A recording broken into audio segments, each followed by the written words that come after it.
Shut up and sit down.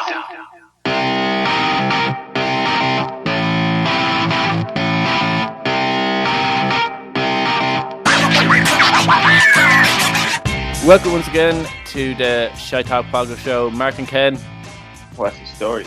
On episode 193 of the Shite podcast show. Yeah. And yeah, it's been an odd week for, I think, stories. Yeah, it's been kind of tough to get stories this week. Not a lot has happened. And yeah, like we've got there. But I think this is the first time in a while where there wasn't really a big event blocking stories, because generally something big happens and we don't really want to talk about it because it's probably been well documented at this stage. And I don't think for like breaking edge cutting stories, people really want our opinion on it. Why not? They're like, we're more the escapism of like, let's avoid reality. And like, what have these guys got Let's for us? talk about how many rosary beads you can stick up your knob. Yeah, exactly. And like, you can go onto our Instagram live feed for that answer. So like, but like, this is the first time in a while where we have got there in the end. Yeah, we have some penguin bar stories, we have some stripper stories, we have a cat pate story, and chocolate cat food and strippers. What more do you want? Yeah, exactly. Like, what a great evening of shows. And we got another one about driving. It seems to be a new thing. Yeah, we kind of go down weird themes for the minute. Have you got any of those 083 numbers contacting you? No, I have got an 01 number that keeps ringing me every week. You should probably answer that one. I don't think 01 is... I googled it and it's like some fucking... telemarketing. Yeah, some telemarketing fucking dickhead. So I'm just waiting until the perfect song is on the radio at the time that they ring me. Why? It's just going to blare that at them. Yeah, I've got like 4 or 5. I got one this morning, so like it might ring again. They're all different 083 numbers. God love anybody who has an 083 number who has to contact someone that either they're not in their contacts or they're like the other person doesn't have their number, because they're just going to get instantly blocked. Because that's my auntie was like, she's like, maybe someone is just trying to contact you, and it's like, it's on several different numbers. It's like, yeah, I don't think so. Have you listened? Heard any of the stories? We probably could have done a story on the 083 numbers. No. For people who live outside the country, obviously the HSE was hacked, and then they got like a load of information, people's personal data, and now there's like widespread random calls coming in to people trying to like swindle money out of people. Anyway, some of the scams are quite funny. Like, I didn't read too much into it, but there's one about where the guy's asking for water, saying that he needs water. I don't know what the end goal is here. Maybe he just wants your like address, but like yeah, they were. And there's a few really odd stories where they're trying to like, I don't know where the bigger game is here with them, like, but yeah, it's interesting. The person rings you looking for water. I remember, I don't know, I think it was an actual legit call, but I was in like Florida. Yeah. And I got a phone call off Sky, and the guy was like, "Oh, are you the account holder with your Sky thing?" I was like, "Yeah." Like, "Can you confirm your account number?" "No." "Can you confirm your password?" "No." He's like, "Can you confirm your bank details?" Yeah, and then he's like, "Can you tell me how many people are registered for your account?" And I was like, 2. And he's like, "Can you tell me the other person's name?" "No." He's like, "Can you tell me the password that the person gives when they ring up to discuss your account?" "No." And then can you give me any of your personal information? Stop being a dick. Yeah, he was like, "Are you concerned that I'm not actually from Sky?" And I was like, "No, I just don't want to talk to you." And he just hung up. I was like, "All right, bye." Bye. Yeah. He's like, am I being good at trying to swindle you money? Yeah, no, I like usually when people answer going, "Oh, is this Mark Kearns?" or is this like Yeah, whatever. like I always go no and wait till they explain themselves. Like, are you Mark Kearns? No. Well, we have a prize where a load of money. And I was like, well, actually, I am. I'm just trying to trick people. I have a funny story actually about something like that. I got a phone call before. Yeah. This guy rang and he said, "Hi, is this who? I don't know. It wasn't me anyway. Some fucking random person." And I was like, "No." And he was like, "Okay, I'm just ringing to confirm that your job interview tomorrow is at fucking 11 o'clock." And I was like, "It's not me. Like, it's somebody else." He's like, "Okay, see you then." She's saying, no, you won't. I am not that person. It's fucking not me. I am not currently looking for a job. Yeah, but like, what was also very, very interesting is like, apparently Ireland doesn't have like a cyber security head person. It's been vacant. And they're like talking about some of the incentives. Like they get 270,000 a year. There's a lot of people listening on what? How much can you be for a security expert? They're like researching college courses for security operatives, cyber security operatives. 270 plus like shares. They're like, yeah, you probably have to have like a generous incentive package. 270 quid a year. Yeah, that's not bad. That's pretty good. I was like, I'm going to the whole cybersecurity industry. But I think it's been proven that we need one. Yeah, well, yeah, exactly. I just think they should just hire your man Edward Snowden. I know the US want him for like treason, but like we just give him asylum here, give him a cushy job. Like if we don't export him to the US for like trials, we can just like he'll take a pay dive for just that alone. You need another way, like people do, like references on people before you get a job. Yeah. I'm pretty sure being wanted for treason is a red flag to be put in charge of cybersecurity. Just ask him to give his word that he won't do it again. That's it. Just give me your word that you won't release all these important documents to the Irish Independent. He's I can no longer confirm or deny that I won't do that. And he's like, oh, you're so difficult. I think that might be a massive red flag. But the fact that like he was one of the like guys in US cybersecurity. Okay, he like released he did the opposite of what he was employed to do. He still has a great experience. Employed to not commit treason. He had one job. Yeah, he had one job, not to commit treason. He's like, damn it. What about the other one, Edward Snowden? That's the guy we were talking about. Okay, but what's the other one? The WikiLeaks guy, Julian Fernage or Julian Fernan or Julian sounds French name. He was living in England. He was living in some embassy. He was giving him asylum in England, and then he's not in jail. He's in jail now, but like your man, I don't know what he was doing, but he ended up pissing off the people in the embassy, and they kicked him out. They invited the police in to arrest him.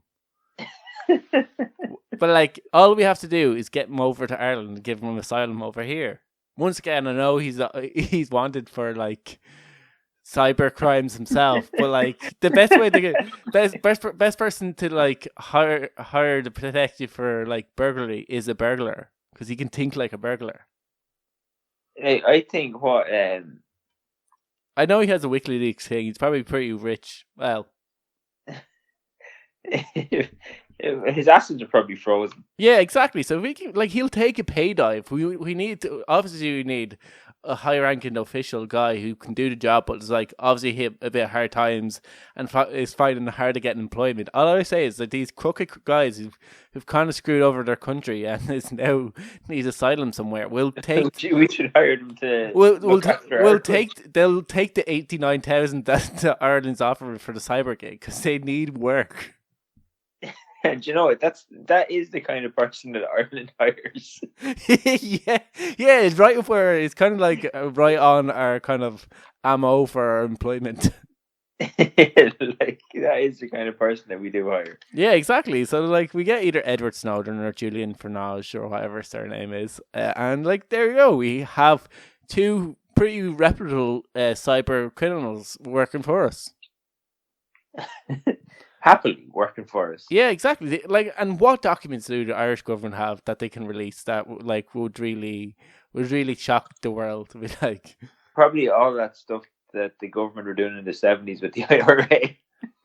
Yeah, but I think we all know about that stuff now. That's kind of like, oh Yeah, but it's like I know it's different. It's still only alleged at the minute.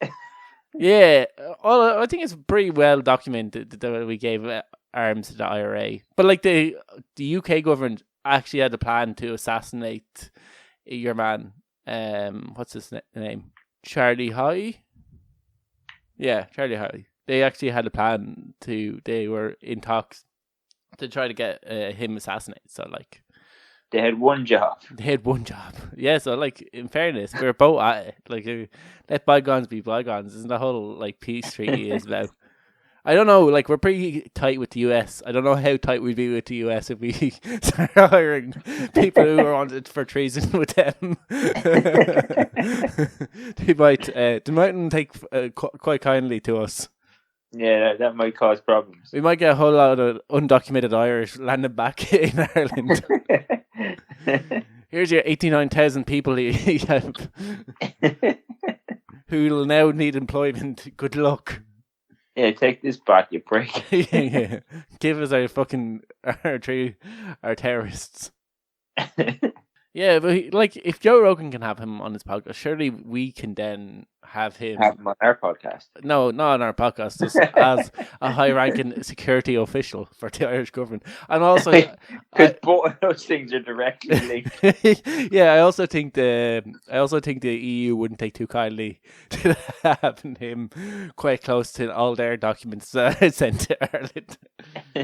We're excluding Ireland for any of our controversial content that we have here. Yeah, and we're also only after getting our seat on the UN Security Council.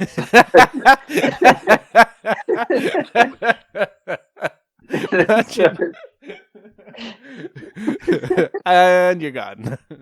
Yeah, and bye-bye. Good luck. You're gone. US have authority over here. You're fired. Lads, we thought that promoting terrorism stopped in the 70s. Yeah, like the Good Friday Agreement, fair enough. You gave terrorists their own political parties and let them run their small little country. But that was the line. That ended then. Yeah, so I just thought that was interesting. It's a story that we didn't actually meant to cover today, but I guess we covered it now. I think we did our best catching people up on what was going on with the 083 numbers and why we need a person who's wanted for treason in the US be our cybersecurity expert. What could possibly go wrong? Yeah, exactly. We're probably going to be banned for the US now. We should move on to cars. And we were really interested in kind of survey that was done by Department of Transport in the UK, where they looked at what cars and car makes are involved in the most amount of accidents. And what kind of makeup car do you drive? Mitsubishi. Mitsubishi. So that's Mitsubishi. What make? Lancer. Oh, Lancer, nice. Boy racer. Aggressive. Mitsubishi or Lancer didn't make it on to the UK top 10. So and I drive a Ford Fiesta, and that was, I think, 8 in the list. So I guess next time we're both trying to renew our car insurance, they were like, "Oh, Fiesta's involved in a lot of accidents." Or they're like, "Oh, Lancer, I was way down the list there."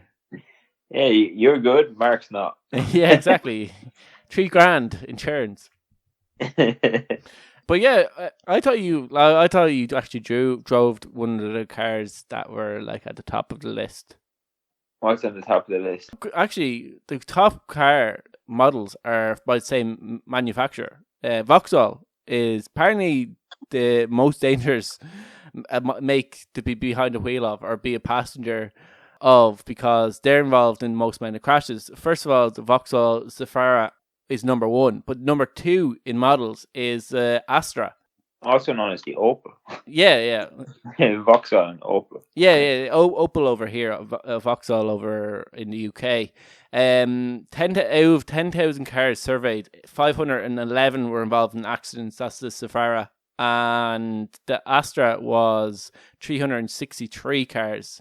So a big, huge jump between 1 and 2 in terms of cars involved in accidents. That's a bit mad that they're both from the same manufacturer. Yeah, obviously, like we said, like I imagine there's a lot of Vauxhalls in. It's a UK car manufacturer. Yeah, there's probably a lot of them. Yeah, it probably is a lot of them. That this is probably just the most. Like I imagine if you did the most popular cars in the UK, the list would look pretty similar. Probably, yeah.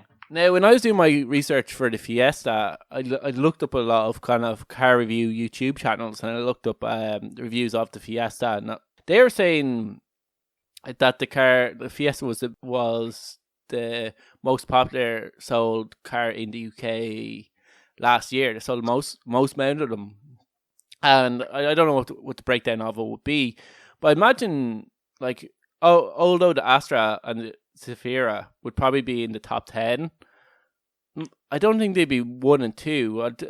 I'd say they managed maybe be fifth downwards in terms of cars bought last year. I imagine Golfs and Focuses and Fiestas would be way more popular. Well, like, what's the most popular car brand in the world anyway? I would imagine Ford. Like, you wouldn't think it would change too much. Yeah, I imagine Ford would be the most popular one throughout the world. I know Ireland Ford is the most popular car manufacturer over here, but there is a lot of stereotypes when it comes to cars. Like Peugeot, after Top Gear, we were talking about off there. I'm surprised Peugeot isn't higher up the list, and I imagine sales after Top Gear did that thing where they did a maniac thing. The driver would be driving into the ditch, and they'd be like maniac. Imagine Peugeot sales for after that Top Gear episode absolutely destroyed Peugeot. I imagine there was like a chart going level down because of like them. Interesting enough, Peugeot in terms of manufacturers are third. They're right behind Ford, who are in fourth in terms of most dangerous drivers. So manufacturers is Vauxhall, Renault, Peugeot, Ford, Toyota, Mercedes, Volkswagen, BMW, Nissan, and then 10th will be Audi. Yeah, I'm surprised Kia is not up there, because obviously Kia will be like a popular enough brand now. Hyundai is another one that doesn't. Kias are kind of everywhere. Yeah, exactly. That's what I mean. Now it could be the type of people who drive Kias might be slightly older and don't drive as much, shorter journeys, slower. So yeah, exactly. And they're also a newer brand of cars, so there isn't a lot of people buying them secondhand. Whereas Vauxhall Astras, Zafiras, Focuses, Fiestas, there's a lot of, like, in the secondhand market particularly, you see a lot of people buying them. Yeah, it could be something to do with that. Like, cause what kind of cars do your parents drive? Well, we're a bad example. My family is Ford family. Like, my dad pretty much bought Transits his whole life for, like, in terms of his company vehicles. He had the Focus, and then he has a Kuga now. I have a Fiesta. My mom's now driving an Audi, but like we pretty much, our whole family are either Audis or Fords. Like, we're the stereotypical ones. So your mom made the list, basically. Yeah, my mom. I made a list too with what's called Fiesta. Oh yeah. But there is kind of like stereotypes when it comes to car drivers and even manufacturers, and even though they might have changed over time, like Reynolds are known for like being dodgy electrics, and like they've done a lot to try to improve the quality of the manufacturer over the years. But there is that kind of thing, like, well, when I said, like, I was looking at getting the newer Clios, and everyone was like, "Oh, don't touch them with a barge pole." Like, when it came to things, there's car manufacturers find it hard to like wipe off bad names behind itself. Yeah, like Fiat. Yeah, Fiat. Yeah, because you know the anagrams for certain cars, like Ford is found on the road dead.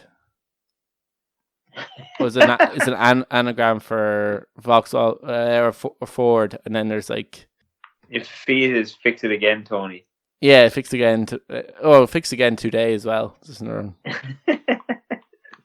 My ma had a Fiat. It was the first car she ever had. It was a pile of shit. Do you know what? There's a one for Alfa Romeo. There's an anagram for Alfa Romeo like that. I don't know what it is, but it is brilliant. Everybody should look it up. Like it is quality. Yeah, and BMW I think is broken most weeks. Is another one. I had a BMW. They're definitely fucking always broken. Yeah, I think they've like their parts have a shelf life. So when you buy new, it's grand, but like second hand, that's what I was always told. That the parts after 10 years, the car just shits itself. Yeah, mine wasn't even 10 years old. And it was shitting itself. Oh, really? It doesn't help the way that I drive either. Yeah, that could be a lot of it. Like in terms of like car brands that annoy people when they're on the roads, I imagine BMW and Audi would be up there. Yeah. Like, there's also the classic Range Rover or Ranger now, Ford Rangers, where their owners really don't know how to drive the cars, and they're always really badly parked. Bad parking always pisses me off. Yeah, we've covered in the show. One of my friends obviously parks really badly, and someone drew a diagram on how he was parked and how you're meant to park, and put an extra to like how he was parked, and it took you to how you're meant to park, and left it on his windscreen. Like that took like time to draw that out. It took serious effort. Yeah. Oh, like I am like if I'm parked badly, I will correct it until it's proper. Like, but yeah, I've seen like people just like fling their car into or just leave it in the middle of the car park and just get out and walk with it. It's like you did. This is fine. It's almost near the wall. We're halfway there. We're halfway there. I'm only going to be a minute. Yeah, but that was quite interesting. Like in terms of just Mercedes Benz, like if you the higher up cars on the list, like Benz, and like you imagine that they like all the driver assists that are in these cars. The Mercedes is known for its kind of driving innovations, that they would be like wouldn't be in as much crashes, and they're not even that like popular because of how expensive Mercedes are. So it's kind of interesting to see them on the list as well. Yeah, I always think of like Mercedes being a fucking old person car. It's a granddad's car, yeah, isn't it? Yeah, like it's just an old man car. Yeah, it is. It's just used to drive you and the wife around. Yeah, like you can fit golf clubs in the back, that kind of thing. Yeah. I might share the list of on our Facebook page in terms of the most crashed cars, and you can check it out for yourself and slag your friends about how bad their car is at crashing or good at crashing. I don't know what you do, but yeah, you can share it to your friends and family alike. But we must move on to something I'm very intrigued about. Ken says he has the truth about penguin bars. Yeah, the truth about penguin bars. So this guy, I think he was on Twitter. Was he on Twitter? It's always fucking Twitter, isn't it? Twitter or TikTok lately? Yeah, TikTok. Yeah. Even. So this guy on TikTok had a penguin bar, and he decided to show everybody the truth behind penguin bars. So he got a cup of tea. Do you like penguin bars? I do like penguin bars. Do you ever dip them in a cup of tea? Well, I have a certain way of doing it. I bite off both ends and suck it like a straw, and it melts all the inside. Okay, well then you wouldn't have ever stumbled across his mind-blowing revelation. So he dipped the penguin bar in the tea, and he let all the chocolate melt off it. And he pulled it out to show everybody that a penguin bar is just a bourbon covered in chocolate. A bourbon covered in chocolate? Yeah. Oh my god. Well, like everyone knew that like there was a biscuit underneath there. Yeah, but nobody knew that it was a fucking bourbon covered in chocolate. Like penguin, I like penguin bars, but I don't like bourbon. Do you not? No. Why don't you like bourbons? I just don't like them. All right, fair enough. This is Mark's favorite biscuit. Yeah, this is my favorite biscuit. This is one that, like, in terms of the biscuit vault that we talked about a few years ago, I would put in the biscuit vault. Yeah, I'm not a bourbon fan.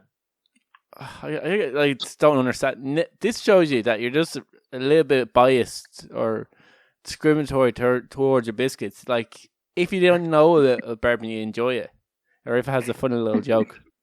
A funny little joke. Yeah, because penguin bars have jokes on the thing. Oh yeah, true. Yeah, but that might be the part that I don't enjoy about bourbons. You don't like comedy. They don't. No, the bourbons don't have the funny little joke. Yeah, exactly. That's what they're missing. That's why penguin bars are better, I think.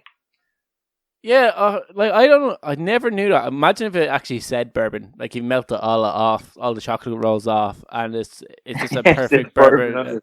Yeah, it's like, oh my god. And are they made by the same companies? Yeah, McVitie's make bourbons, don't they? Yeah, I think so. But, like, how did he find that out? Did he just, like? I'd say it was just like one of those things where he just melted he left the fucking penguin bar in the tea for too long, and all the chocolate came off. And he's like, "What else is in here?" And he just melts like, off. What else are they hiding from me? Yeah. I remember, I didn't cover the story, but there was a woman saying that, like, talking about conspiracy theories, that they, like, obviously, I don't know if it's an actual bourbon. I think that's a bit of a conspiracy theory. But there's a woman saying that there's, like, cannibals living in a secret cave network in US forestry areas. Is that where all the missing people are? Yeah. So that's another conspiracy theory. We could do a conspiracy theory on that, but, like, in terms of conspiracy theories about bourbons, I am not, like, disappointed about this because I like bourbons, and but, like, I also would like to be able to suck tea through a bourbon, so I get the flavor of bourbon as I'm sucking tea through the. So, like, I guess I can just buy penguin bars and I can do that now, and I'll be happy as Larry. Yeah, you'd be happy out. Yeah, exactly. And yeah, have you ever tried any of the flavored, like, penguin bars? No. You can get, like, orange flavored ones. Yeah, you see, I don't like orange flavor. What is wrong with you? Orange flavor and stuff is just wrong. It makes it better. It's like peanut butter. Oh, peanut butter is wrong as well. What? Right. They're, like, the two most popular things. Like, if a company has a bar and they're like, okay, we need to add a few flavors onto this, they go with orange and then peanut butter first. Our first two flavors are going to be orange and peanut butter. And that's why you'll always be a conformist, Mark. It better be in the crowd. Evolution. I thought it was like, it's better to be in the crowd. It's better to be out of the crowd, Mark. I don't know about that now. You don't need to evolve when you're already perfect. Yeah.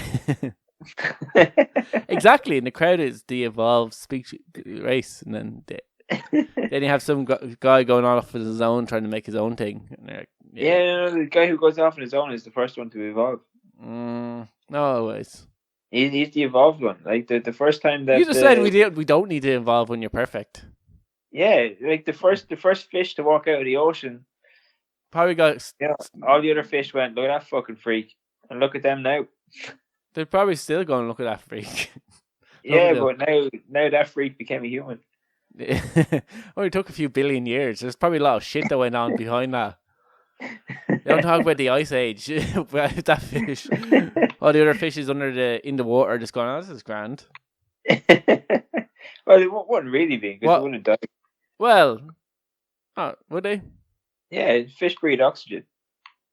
Yeah, but would the ice age? If the ocean is frozen, how do fish get oxygen? I don't know if the ocean can freeze over.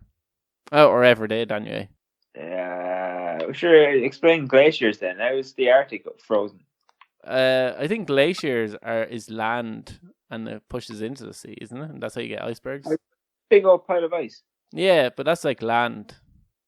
It's not land. If it's a big pile of ice, it's not land. It's just water. Yeah, but like it goes down the mountain. Like so, the glacier obviously moves very slowly, and it goes off the mountain and lands near the ocean, freezes over the water at the edge, and that just happens again and again and again. More ice falls, pushes it down, so it spreads it out.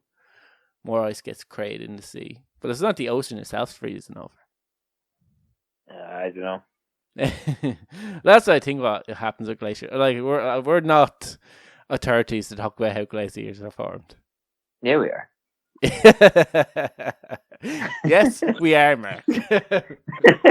We just are.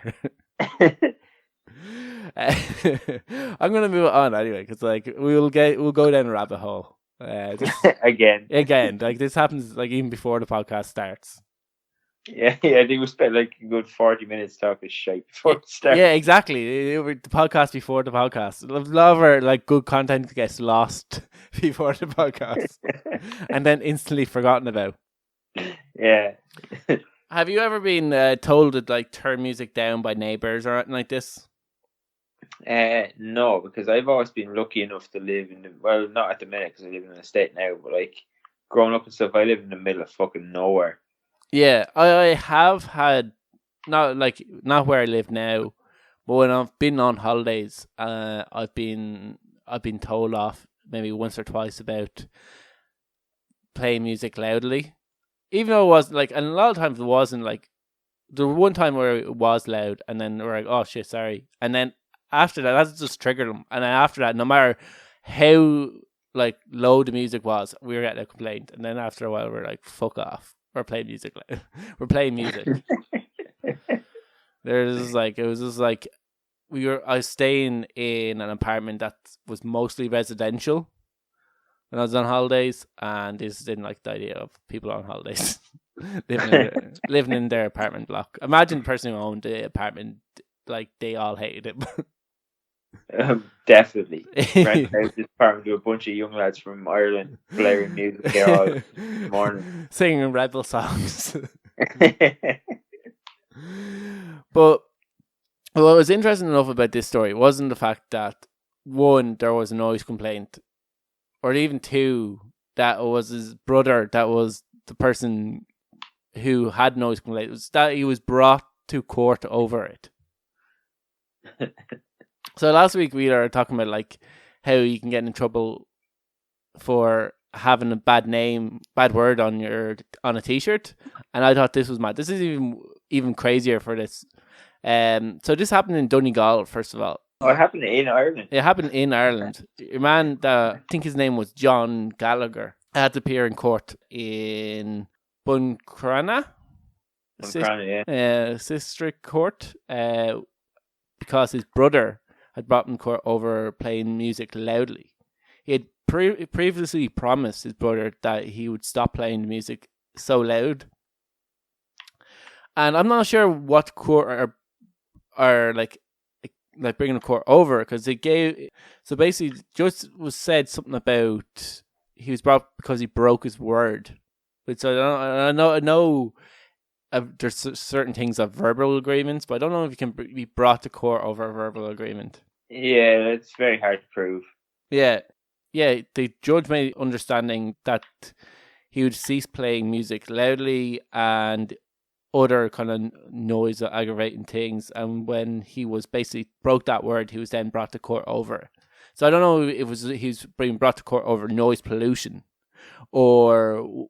Oh, yeah, he made the promise in court. No, he made the promise. It was under the understanding that he made the promise that he would cease playing like music loudly or making noise from his property, and when he continued, then the judge was brought him to court over this in terms of, I don't know, he said something about it was kind of breaking, your man broke his word on it.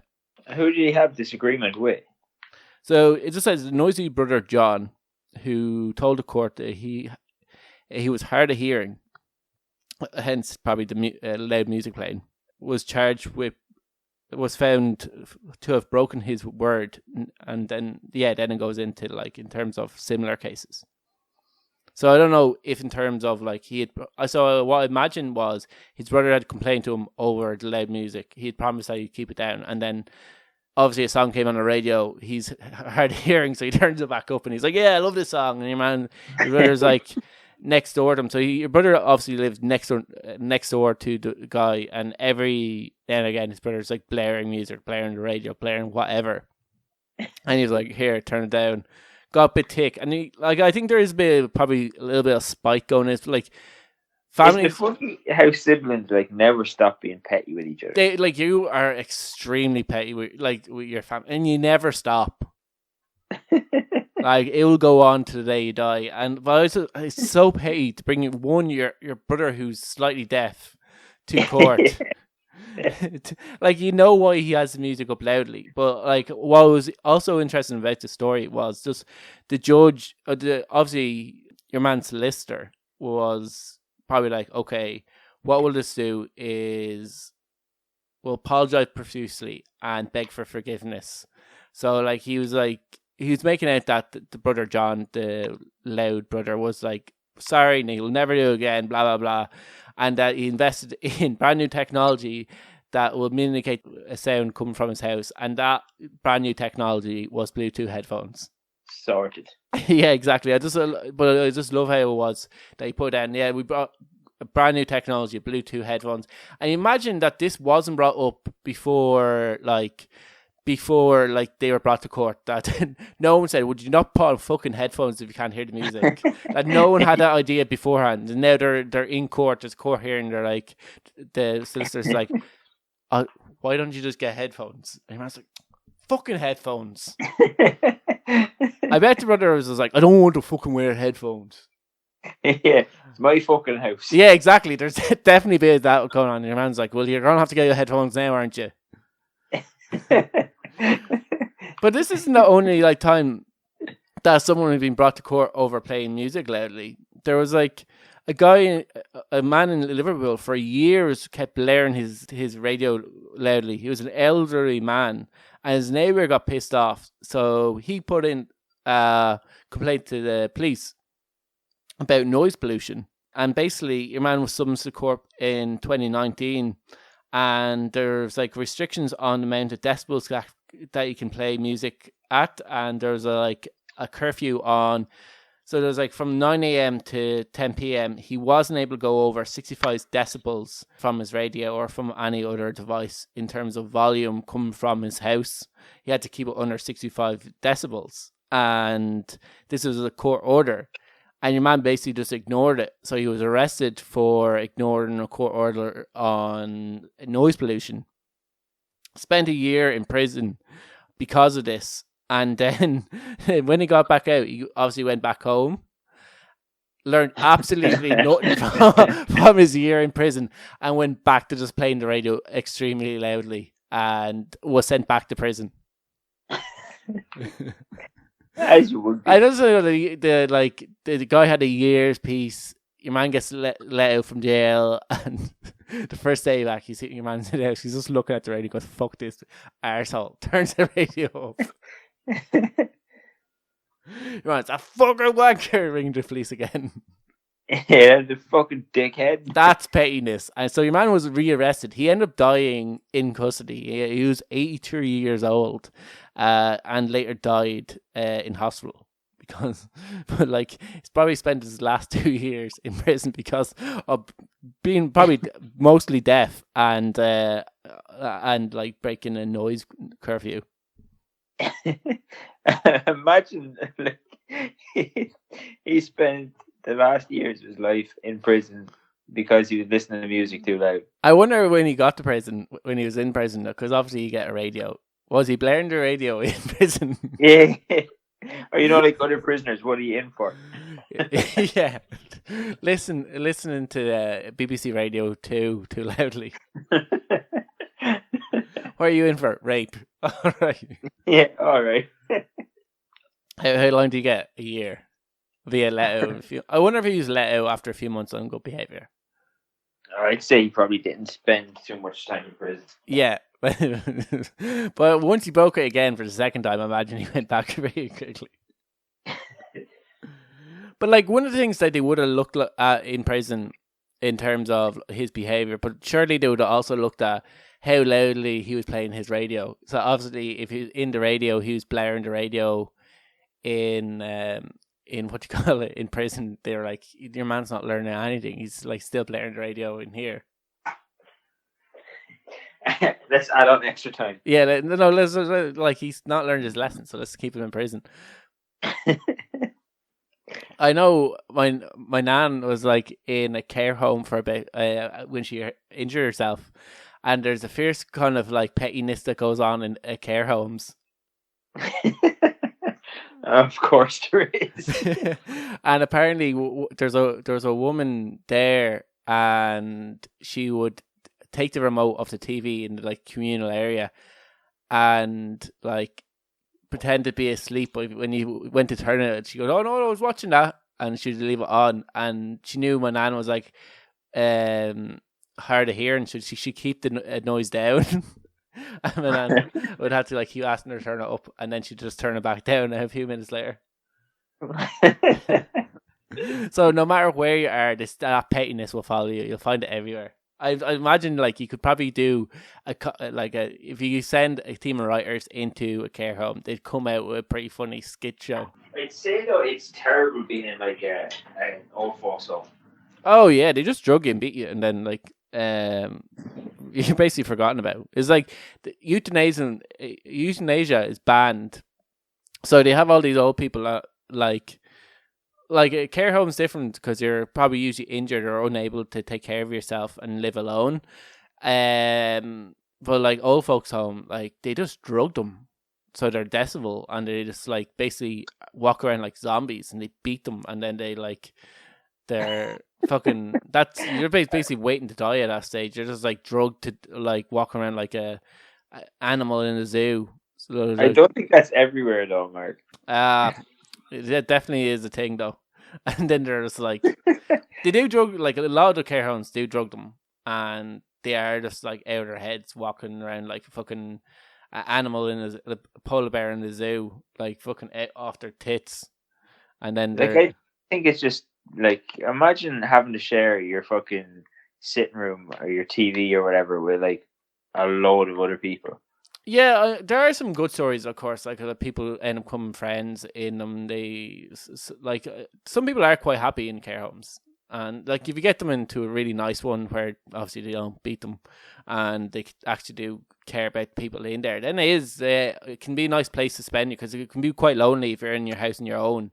Like your loved one died and your family are all maybe moved away because of work. Like a care home, you're around people, you get to have conversations. That kind of thing can be like good. But obviously, if you're in one that's beating you and drugging you, and you're basically you might want to get out of there. If you're in a Mark Kearns care home, if RTE are secretly have secret cameras around your parents' care homes, you might want to think about moving. Oh yeah, that was the thing, wasn't it? Yeah, it was the thing. I'm not pulling this out of my arse.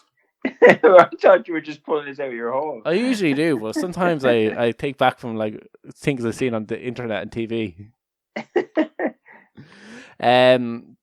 Yeah, but so I think we'll move on from the loud neighbours, and we'll move on to our idiots of the week. Oh, fantastic. Oh wait! Oh, there's another story. There's actually one that I'm actually like. We've talked about this industry before on the podcast, and it's been one of the more innovative industries during this pandemic. They've really adopted to the times and done their bit for not only their clientele but their workers. And they have all the industries that had to change over the last year and a bit of us going through this. I think they deserved a bit of recognition, and that is strip clubs in the US. Strip clubs in the US have gone far and beyond like what anybody would have thought they'd be doing during a pandemic. And this week there's a latest installment of what strip clubs are doing for their clients and for their country, I have to say. Because Las Vegas has unveiled a pop-up vaccine clinic that's in a strip club. The vaccine clinic, a pop-up one, is called the Hustler Club. And not only are they trying to entice men in, and women probably, in the door to get vaccinated, with the novelty of getting it in a strip club, but they're going to offer them free dances as well. That'll definitely get you going. Underneath the spinning disco ball, the rainbow covered walls, and the probably sticky floor, it mightn't seem the most ideal place to have a pop-up vaccine clinic. There's probably lights being turned on there that the owners didn't even know they had because of having to see where the needle is going. Who's given the vaccine is what I want to know. The strippers, of course. Mandy, hold still. Obviously, they have nurses there, and it's the first time that there's ever been an uptake in male nurses to work in the facility. Imagine the innuendos that goes on there in terms of vaccines and strippers who And work little there. Little pricks, yeah. I'll give her a second job, huh? Imagine that goes on quite a lot. But because of the fall in uptake in terms of the vaccine, the government have had to resort to alternative measures in terms of encouraging people to go get their vaccine dose. And there are several industries in the US that have tried to help out. So there's alcohol companies offering shots and beer for people who are vaccinated. There are shot for shot, and there's marijuana companies offering joints for people who get vaccinated. And obviously, the strip club want to do their bit. Not only are they providing it properly for people to go get vaccinated, but I did see on the first night 100 men come in. Well, I say mostly men in order to get their jab. I'd imagine that they're like the fucking sleaziest people alive. I imagine so. Like, there are people who you probably need to get several other vaccines as well. Yeah, they're people that you need to get fucking vaccinated to just speak to. Yeah, exactly. Yeah, that vaccine was actually done at a 10-foot pole. It's done by fucking tranquilizer dart. Yeah, like, and some people saying that they were putting off getting the shot for now, but the novelty of being able to get it done in a strip club was the deciding factor on them actually getting vaccinated. Like, imagine in, like, say 20 years when, like, kids that aren't even born yet are, like, learning about this in school, and the teacher turns around and says, go home and ask your granddad or your nanny and your granddad or your parents or whatever about the pandemic. And they go, yep, I got my vaccine in a strip club off some young one named fucking... Oh, it was a nurse. Like, I should point it out. It isn't actually strippers that are doing it. Yeah, but like... or is it strippers dressed as nurses? Oh, maybe I imagine there's definitely going to be a few strippers dressed as nurses, Ken. Is that who's giving you your vaccine, though? No, it isn't. They have actual official nurses there. But yeah, if the strippers haven't came to the idea, maybe I dress up as a nurse. But yeah, like in terms of like even because my parents got married for tax reasons, and it's because the government was closing a loophole. So like they told us when they're getting like as we're getting older, they're like, oh yeah, we got married for tax reasons. This reason that they got married. The reason most people get married, to be fair. Well, I knew around their age, if you asked them, they're like, why did you pick that date? There's like a lot of them do say because of the loophole, because you could claim all your tax back for the year once you get married. It was like a government way of saying congratulations on getting married. Here's your money, and they're closing that loophole. So they're like a lot of weddings went on then. It would be quite a funny story. It's like, yeah, I got mine in a strip club, got a free dance, because they do get pretty, like, it's pretty incentivized package they get with it. So I think this was one. I don't know if this is the Hustler or one in Orlando, because there is other strip clubs taking them up on this, and I was nearly certain that the drive-through strip club was in Orlando. So this could be the same one that is offering drive-through strip clubs while you're waiting for your food. But while you wait for your food, yeah, it was a really innovative thing. Like, if they also then throw on that you can get vaccinated, a drive-through vaccine center that also, while you're getting vaccinated and waiting on your food, like you get a dance as well. Like, you're covering all bases. You pick up your dinner for you and your missus. You get vaccinated. Like, everyone's a winner there. And you get to see a stripper. What more do you want? And you get to see a beautiful woman take off her clothes. Like who loses in that scenario? Hey, well, you do if you tell your wife you wanted to see a beautiful woman take off her clothes, and you weren't talking about her. Well, she might want to go with you as well. So I'll go with you next time. I'll go with you for the second one. This food was half the price that it normally is. Yeah. So what you get is you get a free membership card into basically the strip club. You get that's you and 5 friends. You get a free bottle of something as well as a dance. Like that's a pretty lucrative package there for a strip club to be offering to get people in the door to get vaccinated. Once you prove that you're vaccinated. Yeah, it's just very mental to me that it's in a strip club. Oh yeah, it is mental. But like, I wonder if they'll do like. I remember there's some places. I think the castle where Dracula is based on. It's like a tourist attraction. They're doing things in that as well, aren't they? They're doing vaccines there, and it's the whole idea that people are coming in here. They're seeing the castle and go, oh, when this place actually opens, I might go for a tour. So the thing might encourage people go to these tourist attractions if they do it there. But some of the prices that you can get are really good. So I mentioned the marijuana, you can get a free joint, but there's a lottery that's offering $1 million prize for people who are vaccinated in, like, it's one of these like kind of almost postcode lotteries. It's in Ohio, and basically it's probably just a lottery within Ohio that you can do, and it's a $1 million prize for people who are vaccinated. And there's also a full ride college scholarship also on offer as well, or 5 full college scholarships on offer. That's pretty decent. Yeah, exactly. So like if you like were like trying to go to college, or you're kind of like, I could win $1 million and or get like a college prize, and it's only going to be within the people of Ohio that are going to enter this who are vaccinated. Like, I'm going to take my chances here. So like people are trying to, and I wonder if like what would be the Irish equivalent, like we talked about before, about like maybe getting like crisp sandwiches or like a pint of Guinness. Or what else? Tato Park.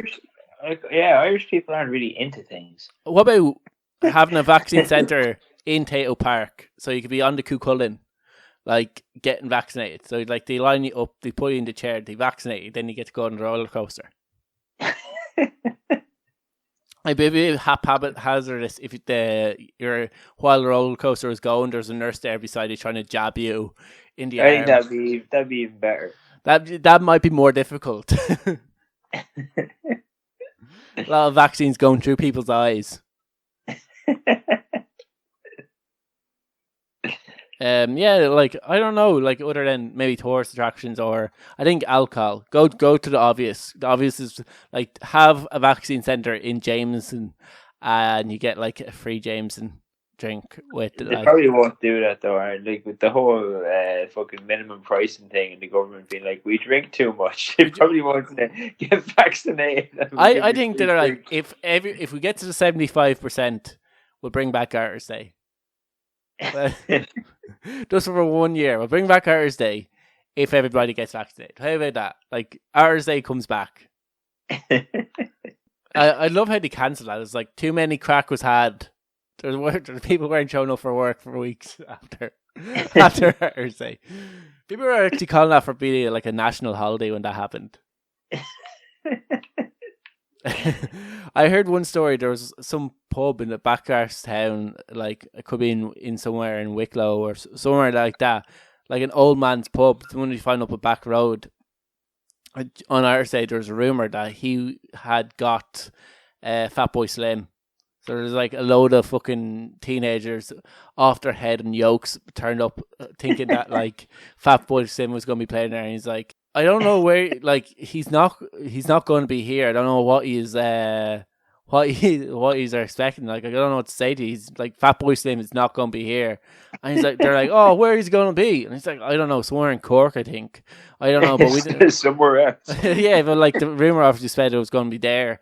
And so your man was like, if you keep buying drink, I'll just play like Fatboy Slim through the speaker. And they're like, yeah, so they all like basically outside the nightclub, not nightclub, outside the old man's bar, fucking off their head and yokes, listen to like Fatboy Slim on the speaker. It probably would have been the exact same experience as they would have had if actually Fatboy Slim was there.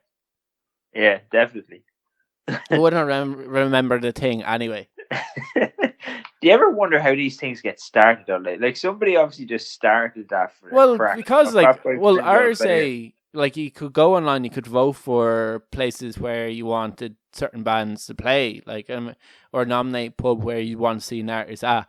So that the idea was in your local, like Tom Jones played Tala, like played a pub in Tala. Like there's like load of little shitty pubs that got like the Coronas played somewhere and had to like come in through the roof because there was such a huge crowd. It was like when the Coronas were like huge. Well, they're still a pretty big band, but like I think their second album had released and they were a huge budget about them. So like this tiny little pub that probably could hold 300 people had like 1,000 wanting to see the Coronas outside the pub and all around the pub, and they had to get them in through the roof. As you do. Yeah, so like I can see how Fatboy Slim, like, because he was on the playlist, he was going to play somewhere, and then somebody goes, I heard he's going to play a pub, and they all go there, and there's like 1,000 people show up to this pub that normally probably has 50. 50 is probably a lot. Yeah, exactly. 50 would be a busy night. Your man's like, I don't know what to do with all these people. Like, anyone has Spotify. And they're just like, hook up to the speakers. Does anybody know who Fatboy Slim is? Yeah. Who's Fatboy Slim? Is there a Fatboy Slim here? Just like 1,000 people off their heads and yokes looking to see it. Yeah, but like everybody's here looking for some fat lad. Yeah, exactly. But like YouTube like did busking or on the streets of Dublin. I know they usually do that anyway. People are like, oh, you too. And there was like a load of other like huge bands that did busking as well. Like you'd be just walking down O'Connell Street and you see like some person who was quite famous at the time. I think Bruno Mars even played somewhere. It's just mental. Like. Yeah, it's mental to think they cancelled that. It was like such good crack, and everyone got a free pint of Guinness like at a certain time, and then like fucking the government had to get involved and like shut it down because people are having too much fun.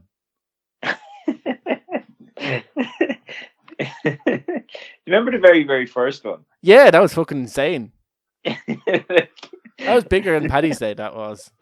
Yeah, missing from work for fucking years. I remember even Oktoberfest, I think, when it was over here. It's kind of celebrated smaller over here. And because we've got too many drinking holidays. Yeah, we were me and my friend were trying to get into it for weeks, like various different reasons why we weren't allowed in.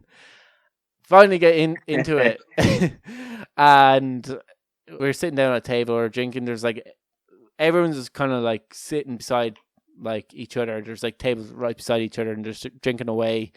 And somebody started singing Ireland's Call. And the entire place erupted. People were jumping on the tables. The whole pub just instantly erupted, and like the bouncers was like had to come around and shut everyone up. There's too much crack being had. Quiet it down. Stop singing. You'll cause a scene. Like that's a very typical Irish thing as well. There's too much crack here. We need to stop. Yeah, something's going to happen. Somebody's going to die. Please stop. The crack has now hit 90. It can't go over 90. Close. Yeah, but yeah, it's always we're a bit of a mammy state in Ireland. So it's like anytime, like, do you know? I always find it funny when people say that. Right? People say we're like turned into a nanny state and all this stuff.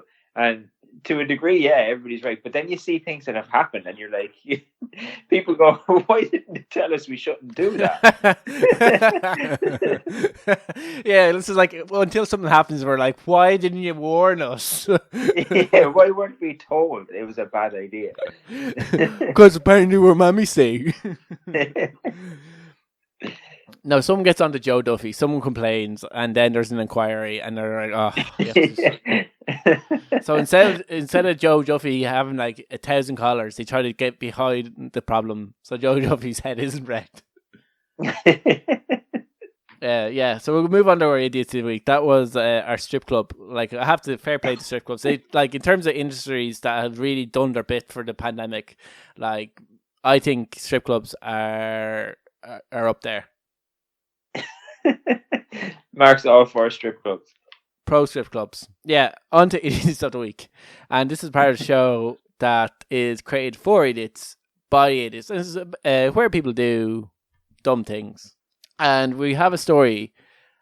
A man who's an idiot of the week because his girlfriend has caught him doing the dirt through a newspaper article, of all things. We have a lot of idiots a week about people finding out they got either thinking their girlfriend is is cheating on them, or find out in a really dumb way. And this is probably like, I don't know what he was at kind of a way. Like, surely, like, you would have seen this coming. Like, this is one that, this was, when I seen this was a story about the woman just telling the story of it, and I decided this lad is an idiot.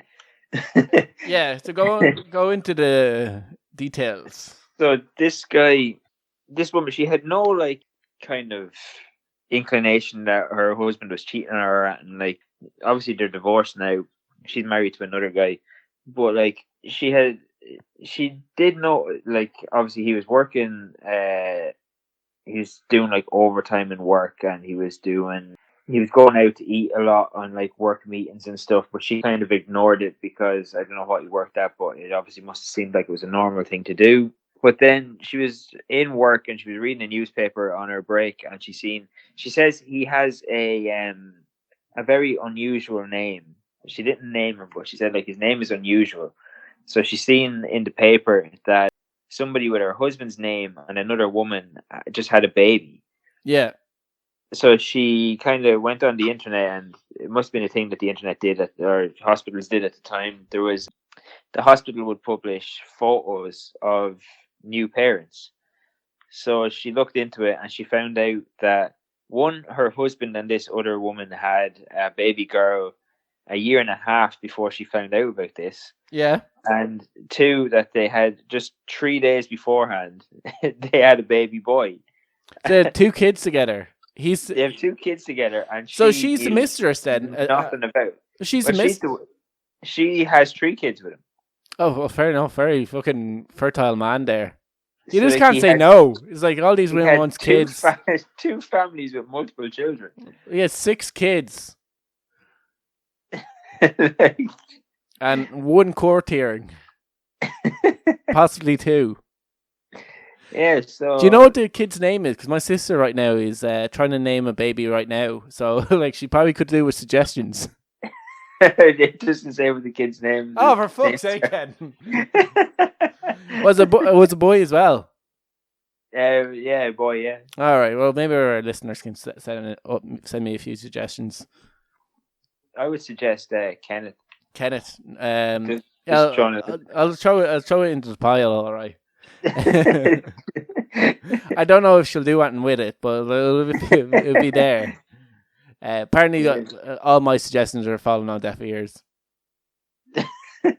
So I've named, like, no, do not. What have you been suggesting? I decided to go after, like, famous people. So I was like, what about Robert Stark, as in Rob Stark from there? Even though, like, the Red Wedding was quite brutal, but Rob was one. Tig, because he's going to be a farmer. So, have you suggested Bruce Wayne? Oh, Bruce is good with him. Yeah, but it needs to have the second name Wayne with it. I don't know if they'll both change their surnames. No, it can be his middle name.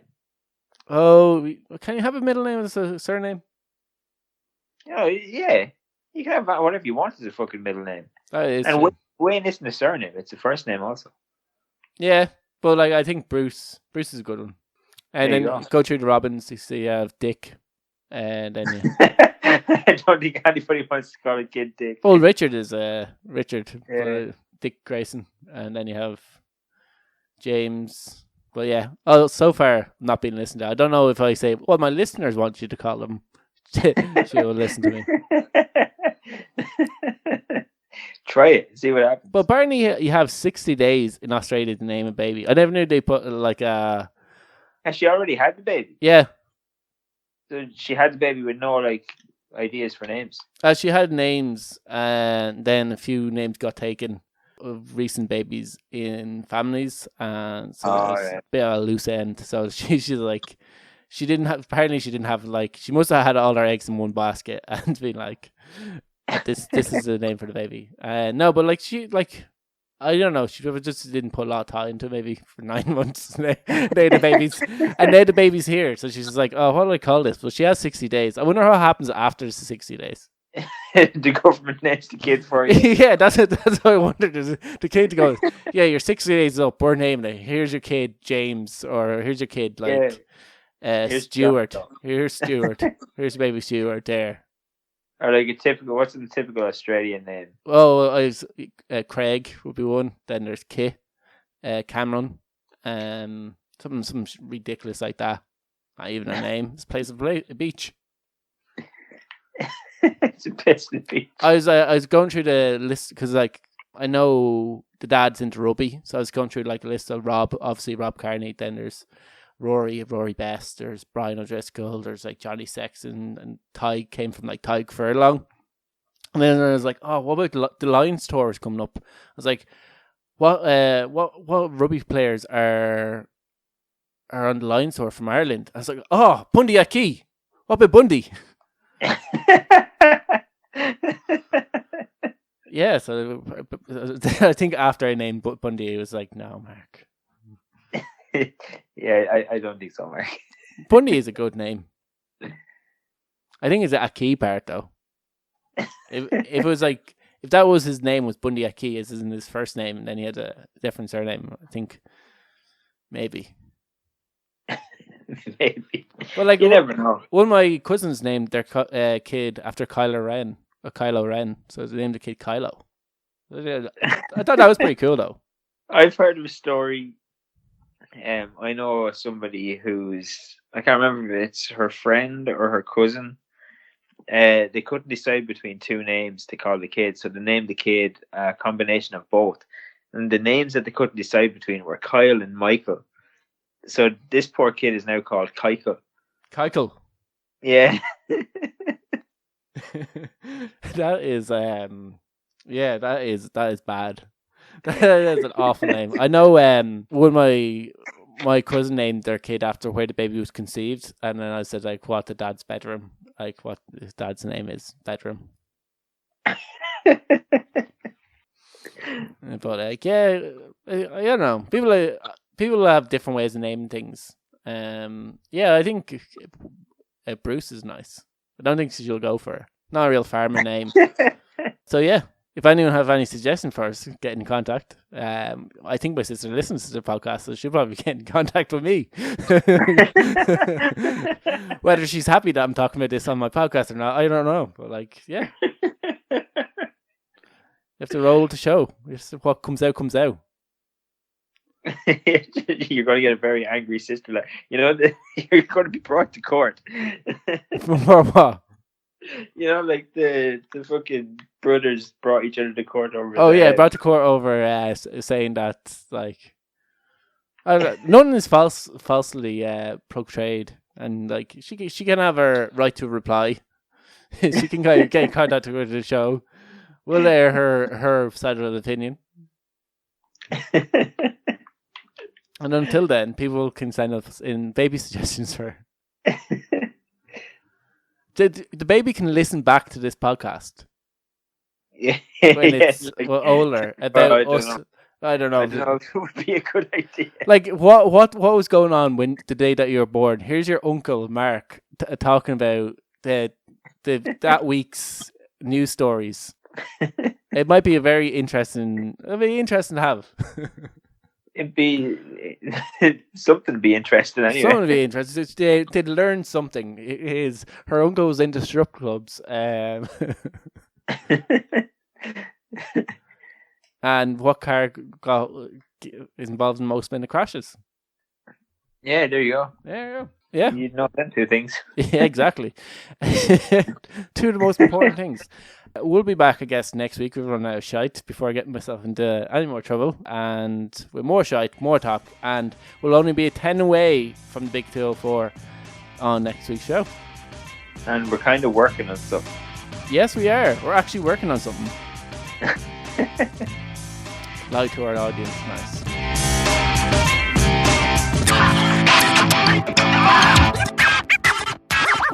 Shut up and sit down.